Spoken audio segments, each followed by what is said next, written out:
सुप्रभात बच्चों। आज का हमारा विषय हिंदी व्याकरण से है संज्ञा के विकारक तत्व। संज्ञा के विकारक तत्व 3 होते हैं, लिंग, वचन और कारक, जिनके बारे में आप अपनी पूर्व कक्षाओं में विस्तार से पढ़ चुके हैं। आज का विषय मैंने आपका कारक का लिया है, जो कि आपकी पाठ्य पुस्तक के पाठ 3 भाषा की बात से लिया गया है।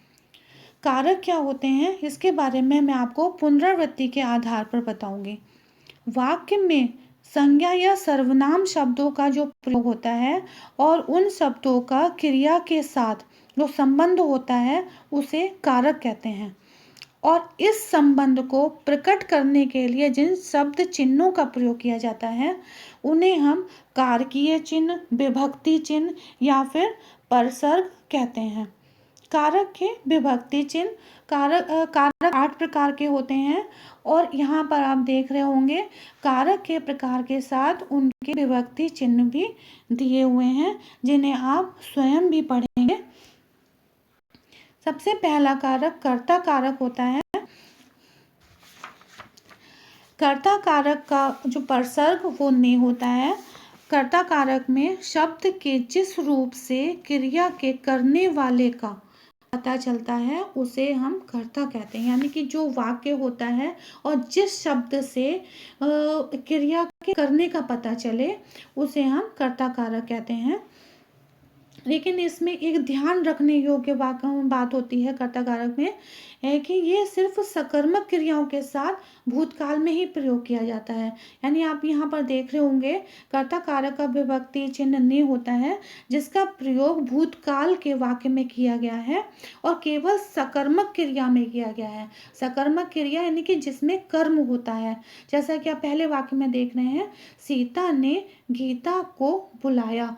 यहाँ पर बुलाया जो क्रिया है उसका प्रभाव सीता पर ना पढ़कर गीता पर पड़ रहा है, यानी कि यहाँ पर एक कर्म भी है। ठीक है, तो इसलिए यहाँ पर जो ने विभक्ति चिन्ह लगा है वो कर्ता कारक के साथ लगा है।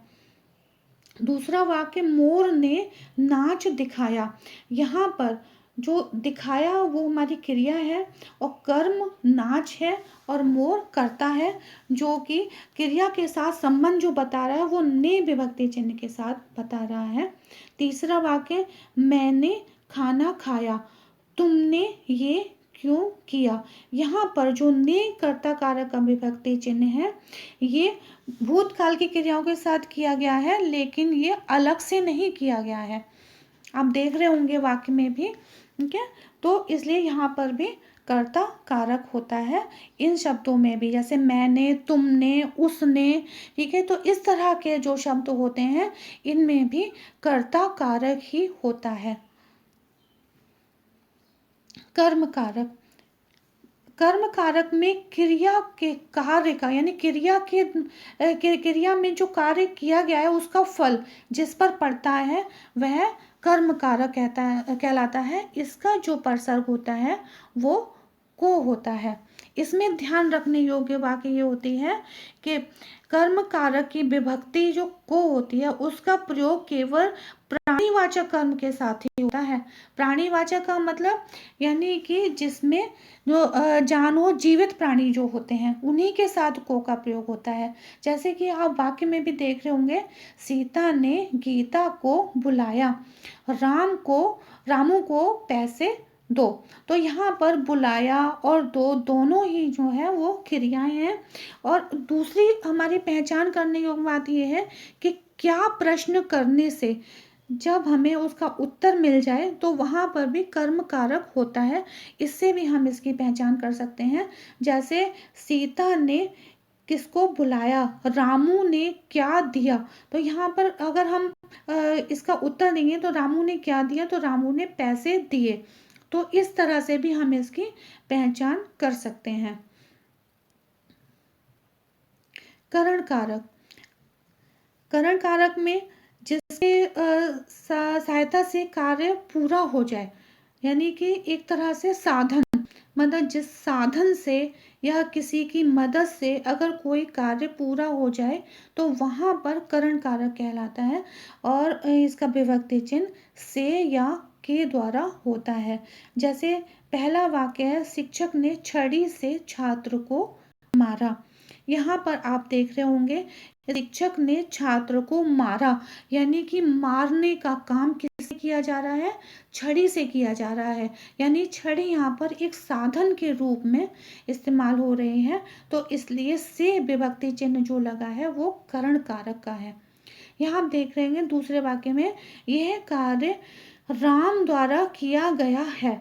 यानी कि जो कार्य किया जा रहा है वो राम के द्वारा किया जा रहा है, यानी कार्य को करने का साधन है राम। तो यहाँ पर जो के द्वारा या द्वारा जो विभक्ति चिन्ह लगा है वो करण कारक का विभक्ति चिन्ह होगा। संप्रदान कारक। संप्रदान का अर्थ होता है देना, अर्थात कर्ता जिसके लिए कुछ कार्य करता है या जिसे कुछ देता है उसको स्पष्ट करने के लिए संप्रदान कारक का प्रयोग होता है। इसका विभक्ति चिन्ह के लिए होता है। जैसे तुम रमेश को पैसे दो, यानी तुम पैसे दो किसके लिए? पैसे यहाँ पर दिए जा रहे हैं, किसी की मदद की जा रही है। यहाँ पर किसकी? रमेश की मदद की जा रही है। किसके द्वारा? पैसे के द्वारा। तो यहाँ पे को जो शब्द है, अभी आपने पहले देखा होगा कि को विभक्ति चिन्ह कर्म कारक का भी होता है और संप्रदान कारक में भी होता है। तो यहाँ पर आपको थोड़ी सी ध्यान देने योग्य बात है कि को का प्रयोग कर्म के लिए होगा, यानी कि जहाँ पर क्रिया का संबंध, क्रिया का प्रभाव कर्म पर पड़े तो वहां पर को विभक्ति चिन्ह कर्म के लिए होता है, और जहां पर किसी को देने या कार्य करने के लिए होता है वहां पर को विभक्ति चिन्ह संप्रदान कारक में आता है। जैसे तुम रमेश को पैसे दो, यानी यहाँ पर कुछ देने का काम किया जा रहा है, यानी क्या देने? पैसे देने का। तो को यहाँ पर कर्म कारक में नहीं आएगा, संप्रदान कारक में आएगा। राहुल रमेश के लिए फल लेकर आया है। यहाँ पर आप देख रहे होंगे फल लाने का जो काम किया गया है किसी के लिए किया गया है, रमेश के लिए। तो यहाँ पर संप्रदान कारक होगा। अपादान कारक। अपादान कारक का भी विभक्ति चिन्ह से होता है, लेकिन अलग होने के अर्थ में या भाव प्रकट करने के अर्थ में होता है।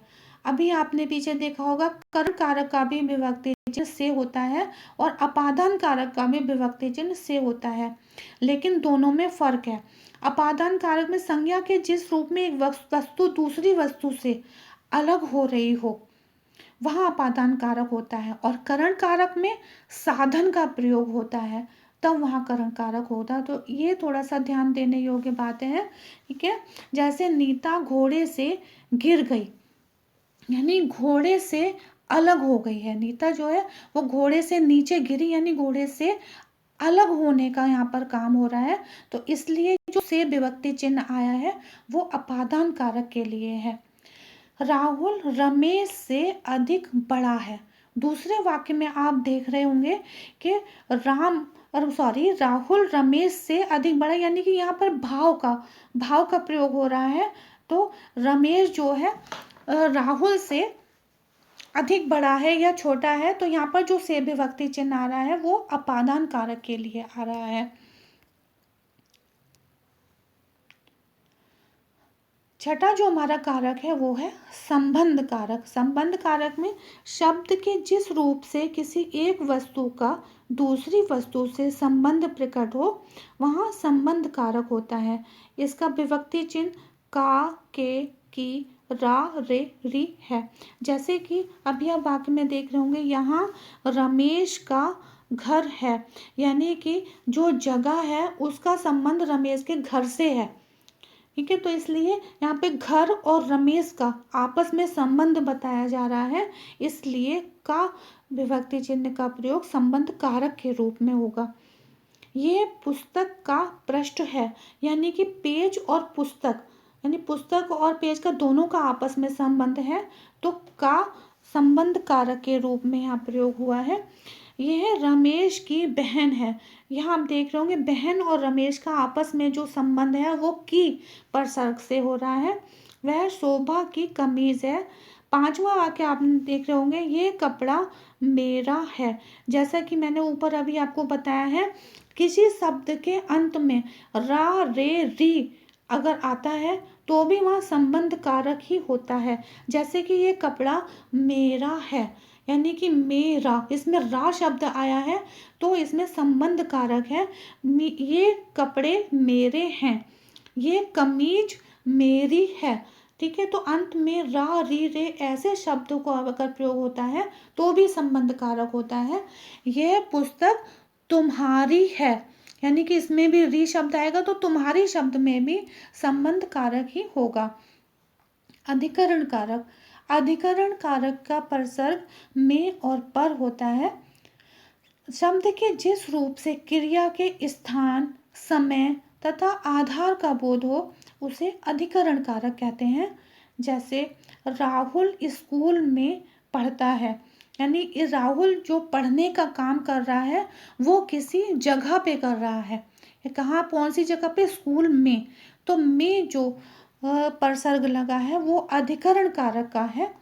पुस्तक टीवी पर रखी है, यानी पुस्तक रखी है कहाँ? एक जगह पर। वो जगह कौन सी है? टीवी के ऊपर। ठीक है, तो पर जो प्रसर्ग लगा है वो अधिकरण कारक का है। तो यहाँ पर आप देख रहे होंगे कि एक जगह का बोध हो रहा है यहाँ पर, और समय का बोध कराने वाले प्रसर्ग भी अधिकरण कारक में ही आते हैं। आखिरी हमारा कारक है संबोधन कारक, जिससे किसी को बुलाने अथवा सचेत करने का भाव प्रकट हो उसे संबोधन कारक कहते हैं। यानी कि हम ऐसे कह सकते हैं कि जिस शब्द से किसी को पुकारा जाए, जैसे अरे दीपक इधर आओ, छात्र इधर आओ, अरे बेटा इधर आओ, यहाँ आओ। ठीक है, तो इस तरह के जो कारक होते हैं वो संबोधन कारक के अंतर्गत आते हैं। जैसे उदाहरण भी मैंने दिया है, जी वह कितना दुष्ट है, यानी किसी व्यक्ति की ओर संकेत किया जा रहा है तो इसलिए यहाँ पर संबोधन कारक होगा, क्योंकि हम किसी को संकेत करके हम बोल रहे हैं। दूसरा जो वाक्य है, अरे बेटा जरा इधर आओ, हम किसी को मतलब बेटे को संकेत करके बुलाया जा रहा है, यहाँ पर पुकारा जा रहा है उसे, तो इसलिए इसमें संप्रदान कारक ही होगा।